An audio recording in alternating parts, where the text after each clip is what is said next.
We begin tonight with that very rare public apology coming from the head of that food empire, Paula Deen. Her TV shows, cookbooks, endorsements, much of it in jeopardy tonight. The self-proclaimed queen of Southern cooking is herself feeling the heat tonight. Late today, a bold move, Deen posting a video on YouTube asking for forgiveness after admitting she's used racial slurs in the past. And tonight, as we come on the air, already a decision from arguably her most important partner, the Food Network, saying they are not renewing her contract, they're ending the relationship. Again tonight, ABC's Steve Osunsami on the power of words and the powerful consequences.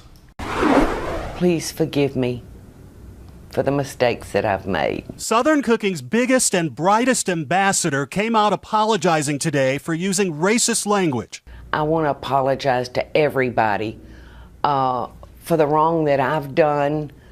I want to learn and grow from this. Inappropriate, hurtful language is totally unacceptable. She first put out a short, edited statement online, but then replaced it with a longer, unedited apologies. Your color of your skin, your religion, your sexual preference does not matter to me, but it's what in the heart. 1 tablespoon of butter. She started this fire on her own. In newly released deposition transcripts from a lawsuit filed by one of her former employees, Deen admits in her own words to using racial slurs. Have you ever used the N-word yourself? Yes, of course, she said. And then later, I'm sure I have, but it's been a very long time.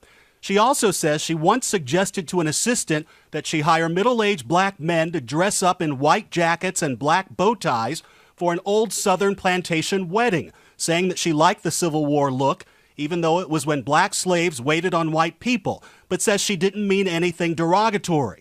For a Southern woman who's published 14 best-selling cookbooks and built a nearly $16 million empire representing all things good, delicious, and fried about the South, those words were tough on her brand. Everybody's up in arms about Paula Deen. Late today, the Food Network announced it will not renew Paula Deen's contract when it expires at the end of this month. I beg you, my children, my team, my fans, my partners, I beg for your forgiveness.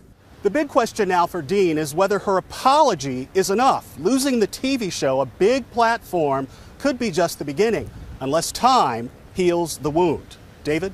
Steve Osunsami leading us off tonight. I want to bring in ABC's chief legal affairs anchor and the new anchor of Nightline, Dan Abrams. And Dan, this began with a case that few of us had heard about. This is why they say everything you say can and will be held against you in a court of law. That's exactly what happened here. And this is why very often high-profile people will settle a civil lawsuit so that they don't have to be deposed and face this kind of questioning.